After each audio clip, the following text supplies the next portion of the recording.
know Yu-Gi-Oh players don't know how to play Yu-Gi-Oh without deodorant, so we need to work with that first. Hey, if we're making requests for Editor Dom, can I put like a really funny hat? Like a really, really funny hat.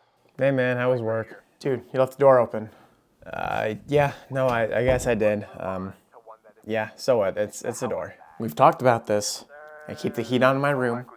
I can't let it escape my room. You can't leave the door open for that reason.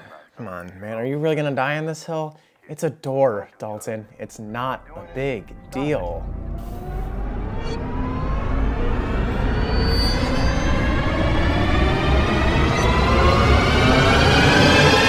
Haven't you people ever heard of closing a goddamn door? Yeah, that's what I thought.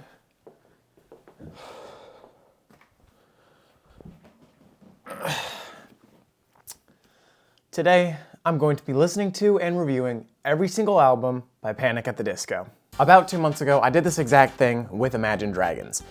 I sat down and listened to all of their albums for the very first time to answer the question, is this the worst band of all time? So why Panic for this video? Why choose to analyze a band that I've been all too familiar with for the better part of a decade now? Firstly, I want to kind of take a deep dive on my past and my past preferences. Panic was the first band that I really could have ever considered a favorite, maybe aside from Green Day. And that's a big moment in any music listener's life when you find that very first favorite artist. I want to return to this music and determine why that was the case, why they were my favorite, and also see if my feelings have changed over the last few years, because it realistically has been a minute since I've deliberately listened to this artist. And secondly, I want to explore the group itself.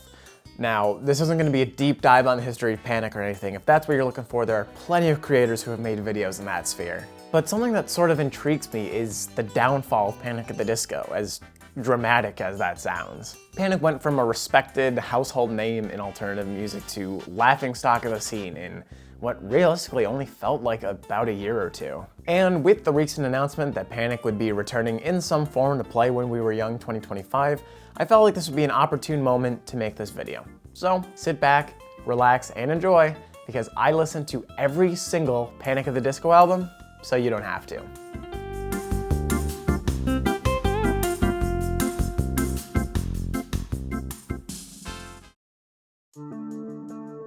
If you know any Panic! At the Disco record, chances are it's this one. Panic's debut record, A Fever You Can't Sweat Out, was released on September 27th, 2005. For 2005, it was something of a revolutionary record. As I'm made to understand, I was literally 5. Blending elements of upbeat electronic dance with angsty pop punk, and even 20 years later, it still holds up. That being said, it's been quite a bit of time since I've re-listened to this. I mean, it's been probably about a year since I've gone out of my way to listen to Panic! At all. But this record in particular, I can't really tell you the last time I did it front to back. After one re-listen, though, I was reminded swiftly of why everybody loves this record so much, because it's really damn good. For one thing, the songwriting on Fever is nuts, especially when you consider this was made by a bunch of high schoolers. Like I said, this record doesn't really conform to just one genre. If you like funky synths, aggressive guitars, or quaint classical instruments, chances are you'll find something that you enjoy on Fever. This record also has 5 singles on it, none of which were released prior to the album's release. As far as I know, Wikipedia could be lying to me, I could be whatever, it doesn't matter. Either way, all the singles are really solid, and I think do a pretty good job of promoting the album and setting expectations for the album. Especially that second one. If you like emo music and you have a pulse, chances are you have heard I Write Sins, Not Tragedies at least once in your life. While I do like this track, I definitely think that there are better on the record, so let's talk about what my favorites are. In my Imagine Dragons video, I talked about just how important opening tracks are on a record. They're crucial in establishing tone and mood, and if it's bad, well, you might just lose a listener entirely. Fortunately, Panic fares pretty well in this department, especially on Fever. Martyrdom, no, I'm not reading out the whole song title, is an incredible start to the record, bringing some catchy verses, driving tempos, and has an energetic presence that carries nicely through the songs that follow it. Speaking of songs that follow Martyrdom, But It's Better If You Do has always been my favorite song on Fever. It keeps the upbeat energy going, but also has some fun time signature changes between the verses and the chorus. As for songs that I'm not so fond of, thankfully the list is pretty short here. Firstly, a song that I don't think will be too hot of a take, Nails for Breakfast. While I adore the chorus of the song, the verses just don't do it for me. Particularly, the filter on Brennan's voice is super distracting. The other song that I'm not crazy about is definitely gonna be a hotter take, but whatever. I'm not crazy about Bill God Let Me Talk. I don't have a huge reason, and it's not the worst Panic song I've ever heard. I don't know. I've just never been crazy about it. And before we move on to the next album, I'd also like to remind you that this was Panic's debut record.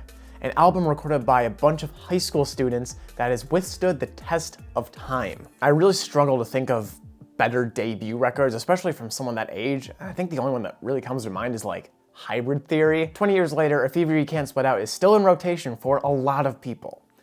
And it's not hard to see why. This record is awesome. Pretty Odd is Panic's sophomore album following Fever You Can't Split Out in March of 2008. And if you ask me, it's an acquired taste. I know I'm probably gonna get cooked for this, but again, it's my video. Pretty Odd is just not my favorite. I mean, it's got redeeming moments here and there, but it's not an album I see myself going back to that often. Now, like I said, it's not entirely bad, because it's quite the opposite. Pretty Odd is objectively a good record. That doesn't make any sense. I sound like a Star Wars fan now. The songwriting is once again impeccable, not to mention the change of genre works quite effectively.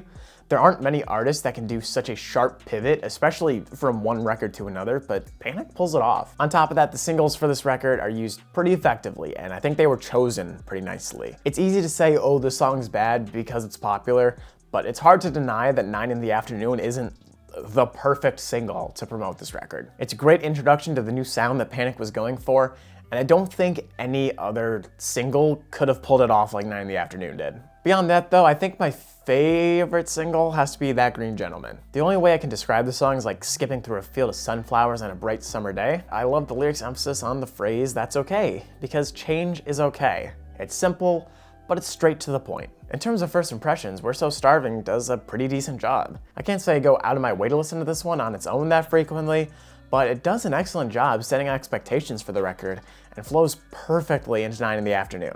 Mad as Rabbits is another track I'm quite fond of, as well as another single for the record. It brings a good, energetic finish to the record, and Brendan and Ryan's vocals play off one another beautifully. Now see, talking about tracks I'm not so fond of on this record is difficult because, well, frankly, there are quite a lot that I consider forgettable. That being said, it definitely boils down to more of a stylistic preference more than anything. I don't really have that many constructive things to say about these tracks either, so I'm just gonna sort of leave it at that. Pretty Odd also marks a pretty important point of Panic at the Disco history. The alliteration there is crazy. Pretty Odd also marks an important point in Panic at the Disco history. That's right, they dropped the exclamation mark. Okay, I'm kidding, but there is some important context that I want to discuss. Pretty Odd was the final entry to feature Ryan Ross and John Walker as members of the band, leaving Brendan Urie and Spencer Smith as a two-piece. Creative differences in the band, primarily between Ross and Urie, kind of drove a divide between the members. While Ross really wanted to continue exploring the sound that they'd achieved on Pretty Odd, Brendan wanted to point the band more towards a pop focus again. So, Ross left the band, taking Walker with him to form the shortly lived Young Vanes. And now normally you'd think that's where the story ends. Panic just lost half of its members, including its most talented songwriter. Most bandmates would just throw in the towel and call it lights out. But Brendan Urie and Spencer Smith are not most bandmates.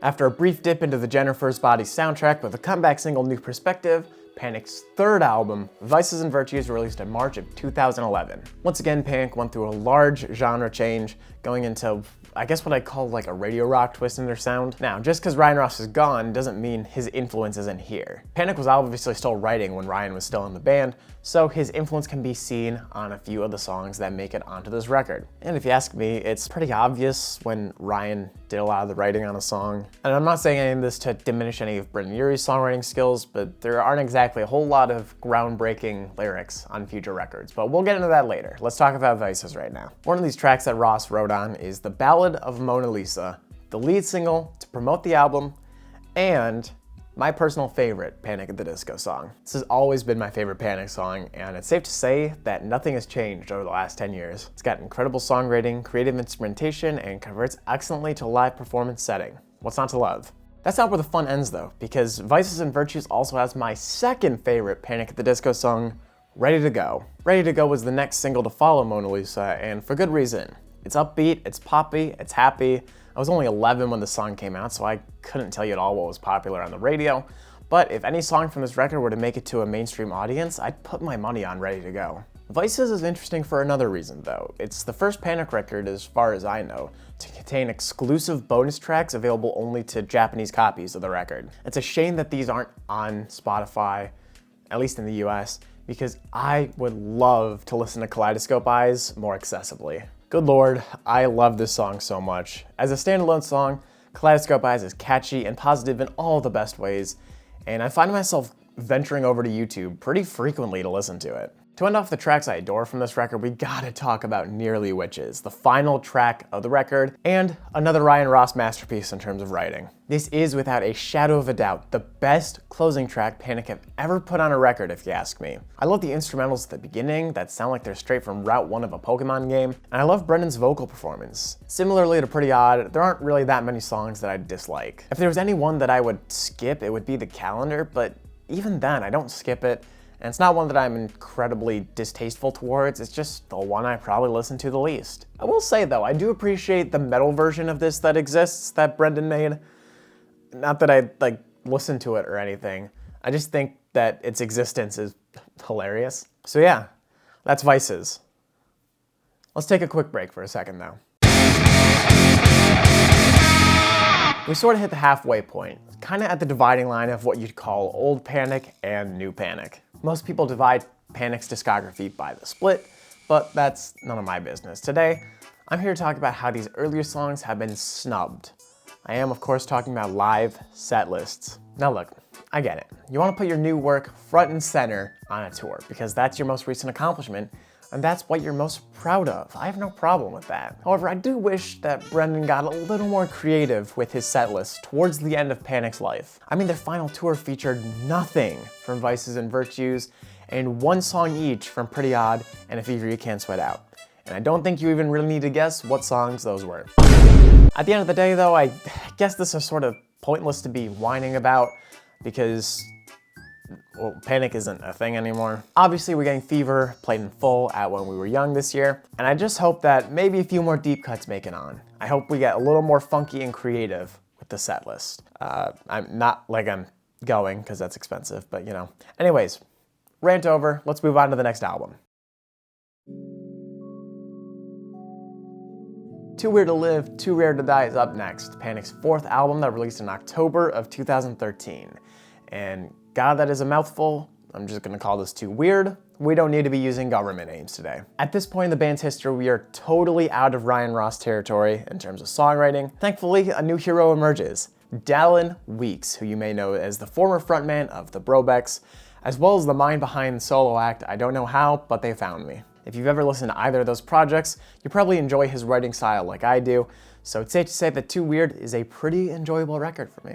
And this is also when I'd say that Panic has made it fully into the genre of pop. We're not blending as much rock into there anymore. And while each record from this point on has its own kind of style to it, we're certainly not getting as creative in terms of blending as we did with Fever or trying out new things with Pretty Odd. I'm not saying this is a bad thing. The records still mostly sound good, but they just might not be as bold or as adventurous as they were in days prior. Anyways, I'm getting distracted. Let's get back to the album at hand. One aspect I love from Too Weird is its pacing. From front to back, it flows incredibly smoothly, and for the most part, the songs on this record feel fleshed out and consistent in terms of quality. Too Weird has 3 singles for its promotion: Miss Jackson, This Is Gospel, and Girls, Girls, Boys. For the longest time, I just assumed that This Is Gospel was the lead single because, well, it's the biggest today, but apparently that's not the case. Either way, I can't say I've ever been that fond of Miss Jackson, which I think is a hot take. In particular, I really just don't enjoy the chorus on this song. While the verses are catchy and have a really cool rhythmic flow to them, the chorus just kind of feels annoying to me. So it's not one that I go out of my way to listen to or even recommend to people getting into the artist. As for songs I am crazy about, let's go back to that second single. This is one of Panic's bigger songs for a reason. So in case you're unfamiliar, This Is Gospel is something of a heavier song content-wise, surrounding drummer Spencer Smith's battle with addiction. Powerful lyrics are amplified by a powerful vocal performance, leading to an emotional and meaningful song without being too over the top or cringe. Nicotine is another song on Too Weird that I always find myself coming back to. God, I love Nicotine. Not like that, please don't demonetize this video. The main guitar riff is catchy to no end, and the driving drum beat helps keep the song and record flowing at a steady pace. And even if the chorus gets a little bit repetitive at times, this has got to be one of my favorite songs I've ever seen Panic perform live. In terms of deep cuts, I think we as a society do not give Colorful the love and respect it deserves. Unironically, I believe that this is the best song on Too Weird, bringing one of Panic's catchiest choruses and some pretty clever wordplay. This is one of those songs that I literally can't help but bob my head and dance to whenever it comes on. And finally, I want to mention the title track? No, it's as close as we get to a title track, Far Too Young to Die. While I do enjoy the song quite a lot, it's not perfect, or at least there's a better version out there. This is actually an old song from the Brobecks rehashed for Panic's purposes, so I'd strongly recommend seeking out the original once you finish watching this video, because it takes an already good song and just dials it up to 11. As for tracks I don't enjoy, there are a handful. Girl That You Love, for instance, is a rare example of a Panic song that I skip pretty frequently, even when listening to the album front to back. The guitar riffs are cool, but I find the rest of the song quite boring. This is probably one of Panic's blandest choruses, if you ask me. Girls, Girls, Boys, on the other hand, is an interesting one.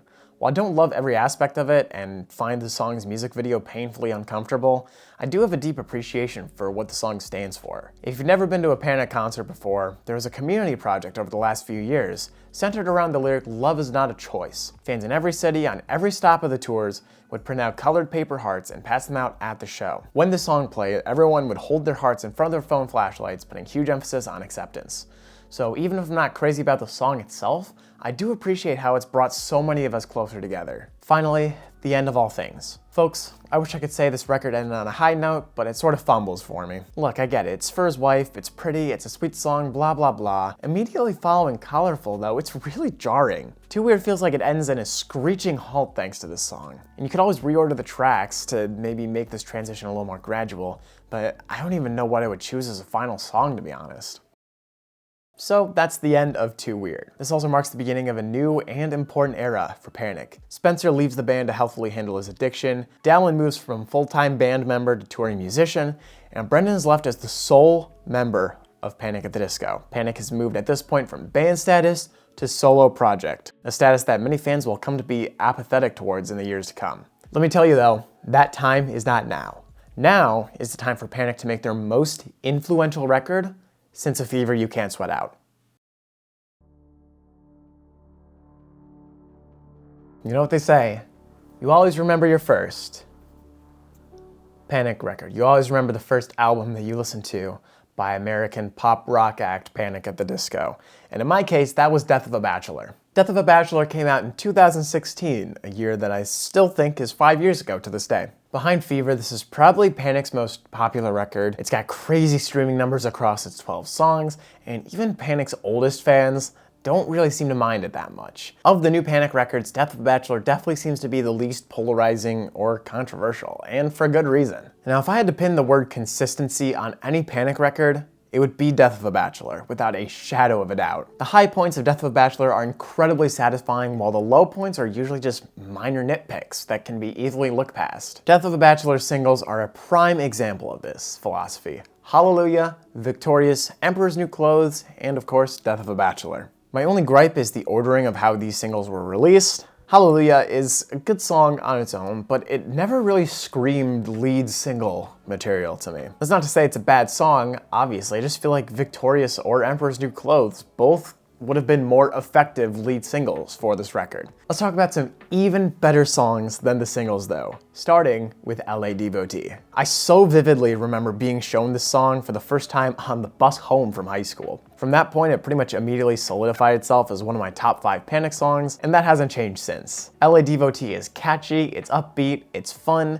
It's another song that I can't help but sing and dance to anytime it comes on. And now, for the popular one. Look, I'm not gonna lie to you and say that I loved this song before it was insanely popular, because I didn't. I, like many of you, got hooked back into the song, or hooked in the first place even, because it went viral a few years ago. But that obviously doesn't diminish the great aspects of the song. Not only does House of Memories have a great build-up into each chorus, it's placed incredibly effectively on the record, decelerating pace at a more gradual or natural rate as opposed to the harsh change from Too Weird. In terms of songs I'm not in love with, once again, the list is pretty short. Crazy Equals Genius has always been my least favorite song off of Death of a Bachelor, an opinion that I often feel like I'm cooked for in my group of friends who know Panic. As nitpicky as this sounds, the F-bomb in the song feels out of place, and in general, I'm not a huge fan of the lyrics, but I also can't deny that the horn section in the song goes dummy, so it's got redeeming moments. Impossible Year is also not my favorite closing track, but I'd still call it a step up from The End of All Things. Maybe I just don't like Panic's slower songs, because while I do find Impossible Year somewhat boring, I do love the instrumentation on the song as well as Brennan's vocal performance. It feels very honest. Death of a Bachelor is over, which means it's time for Panic's most successful release. Success, however, does not equate with quality.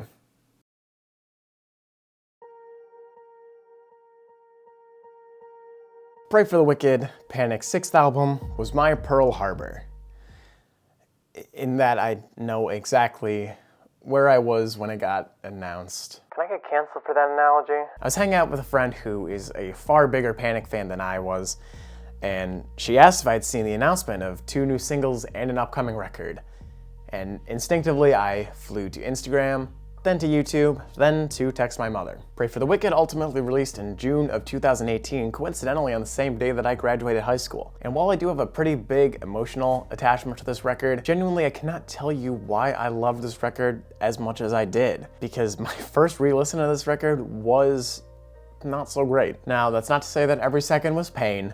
Pray for the Wicked's 5 singles, Say Amen, Silver Lining, High Hopes, King of the Clouds, and Hey Look Ma, I Made It, are mostly inoffensive. Silver Lining seems like the most unnecessary out of any of them, but there are definitely worse songs that they could have chosen to be singles, and Silver Lining translates to a live setting pretty nicely, although I know that Testimony can really only go so far. Say Amen, on the other hand, I think is an excellent choice as a lead single. The song is bold and commanding while keeping a driving fast pace. In my head, this is also just the most iconic Panic music video, where Brennan goes full Kingsman mode on a bunch of random goons. It's super entertaining. Go watch it. After this video, obviously. But if we're talking about Pray for the Wicked, yes, we have to talk about High Hopes.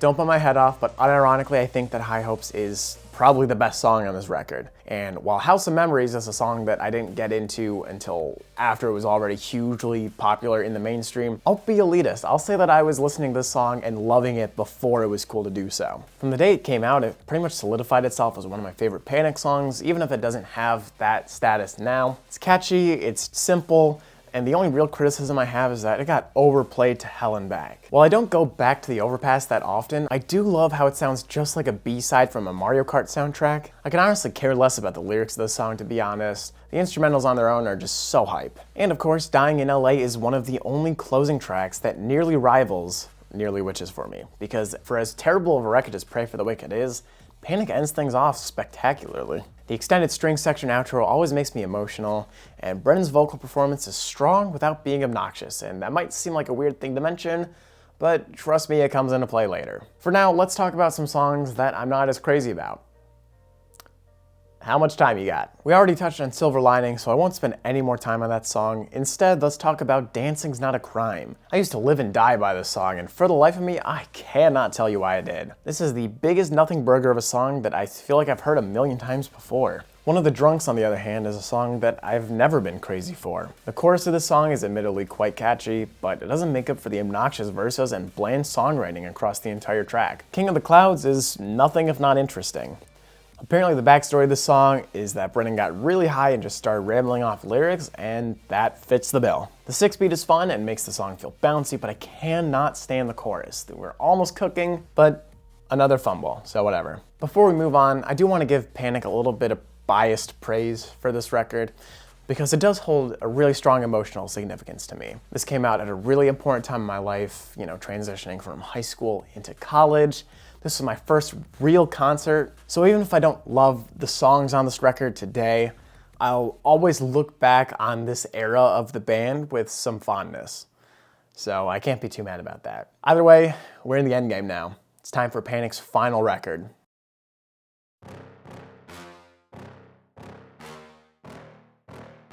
Viva Las Vengeance is Panic's 7th and final studio album, releasing in August of 2022. This is also their most controversial and polarizing release, a reaction to the internet's falling out of love with Brendan Urie and Pray for the Wicked's bland sound. I know that personally, I can say that I had pretty low expectations for this record. While the 3 singles, Viva Las Vengeance, Middle of a Breakup, and Local God, weren't anything horrible, they were far from my favorite Panic tracks. As such, I put my expectations in check and got ready to receive a bad album. And needless to say, my expectations were surpassed. Yeah, we'll go with surpassed. Now, it's not anything insane. We're not rivaling Fever or Death of a Bachelor here, but it's cute, and I think that if more people sat down and gave this record an honest shot, they'd find something they can enjoy in it. Take Don't Let the Light Go Out, for instance. Probably my favorite performance on this record in terms of instrumentals. In particular, the guitar solo was everything I didn't realize I needed in life. Brendan's vocals aren't the best on this album. He needs to chill the fuck out with the falsetto, but for this song, they're at least passable. My favorite song, though, is definitely Say It Louder. This is the perfect song for anyone you hate. The little guitar and piano flourishes give me new life, and the repetition of the word back at the end of every chorus just tickles my brain for some reason. Do It to Death also serves as a pretty satisfying closer to the album. I love the transition from pumping tempo to something more somber and calm. My favorite aspect of the track, however, is how it calls back to Introduction, the first track on A Fever You Can't Sweat Out. It doesn't loop perfectly, but I don't really care about that. It's a subtle nod. It feels fitting for a final record, and I don't know how I didn't catch on to it sooner. Now, for the low points of Viva Las Vengeance. While All By Yourself and Something About Maggie aren't offensive in any way, they don't blow me away or keep me engaged with the album. That being said, they're incredible compared to Star Spangled Banner. Star Spangled Banner may genuinely be my least favorite Panic song of all time. The instrumentals are fine, but Brendan's vocal performance is pretty shaky and the lyrics are unfathomably annoying. Local God has similar problems, though not to the same extent as Banner. I think part of my problem with this track is redundancy, because it has some similar themes to Say It Louder, being delivered in a less effective manner. While Say It Louder comes off as bold and defensive, Local God's lyricism leans more whiny and childish in my ears. Personally, I think the song could have been left off the record, and I wouldn't notice much of a difference. Even with these criticisms though, I really wish more people would give Viva Las Vengeance an honest try. It always baffles me looking at the streaming stats between Pray for the Wicked and Viva Las Vengeance on Spotify because the fall off is insane. We went from every song on the record crushing 50 million listens like it's nothing, to most being unable to break 5, and it's crazy. And I know that Pray for the Wicked got pushed a lot by High Hopes, but the loss of momentum is insane. This album gets a bad rap if you ask me, but again, opinions are subjective at the end of the day. Either way, that's the last album, at least as of writing this video. Panic toured North America and Europe, dissolving the group in March of 2023 after their final show in Manchester. My work, however, is not done. We still got one more thing to do. With every Panic album now reviewed, it's time to rank them. Whereas Imagine Dragons left me feeling kind of apathetic after listening to each of their albums, Panic is just about the exact opposite. Ranking these albums is going to be like choosing my favorite kid. So this might be a little hard, but I'll do my best. Number 7, Pray for the Wicked. Sadly, the bottom choice is an easy choice for me. As much as this album has an emotional significance for me, the middle chunk between like High Hopes and Old Fashioned just doesn't do anything crazy for me. Number 6, Pretty Odd. I know this album's good, I don't care, I'm not crazy about it. While I actively dislike several of the songs on Pray for the Wicked, I guess Pretty Odd is a step up because I'm less disliking them and more just kind of no strong feelings, but I do like a handful of them, so that counts for something, right? Number 5, Viva Las Vengeance. You guys gotta start being nice to this album because it's really not that bad. It's fun, it's lively, and it serves as a decent finish to Panic's discography. If you haven't listened to it in a while or haven't given it a shot at all, I really implore you to try. Number 4, Too Weird. At one point this was my second favorite Panic record, but I think I've sort of hit the point of outgrowing it. That being said, Too Weird still packs a punch to this day. It's powerful, it's catchy, it's nostalgic. I don't really have much to complain about. Number 3, A Fever You Can't Sweat Out. You'll be shocked to know that this used to be like number 6 or 7 in my rankings. So you're welcome. I have culture now. Thank you, thank you. I would describe A Fever You Can't Sweat Out just like Harry Potter and the Sorcerer's Stone. timeless. Number 2, Death of a Bachelor. I'm obviously a bit biased with this being my first Panic record, but Death of a Bachelor speaks for itself in my opinion. Its high points are incredible, and its low points are still pretty good. Personally, this is the first entry on the entire list that doesn't have a single skip on it. It's just that good. And finally, number 1, Vices and Virtues. Nothing could ever make me hate this record. Seriously, on God. The bonus tracks make it even better, but the base album stands on its own too. Vices is just solid.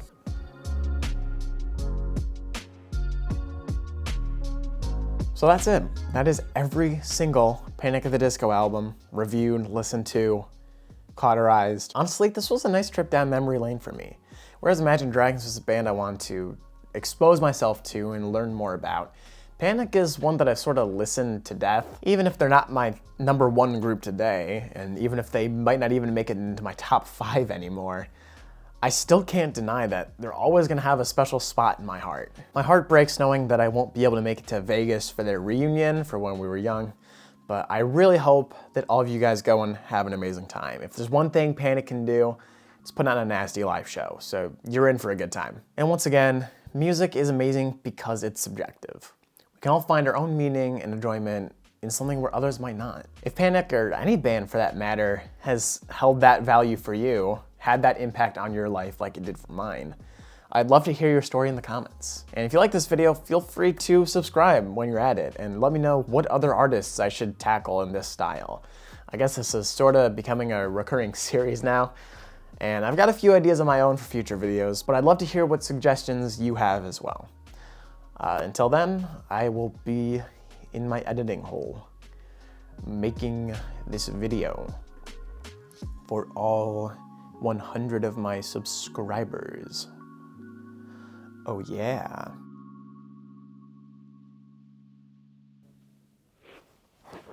That should do fine.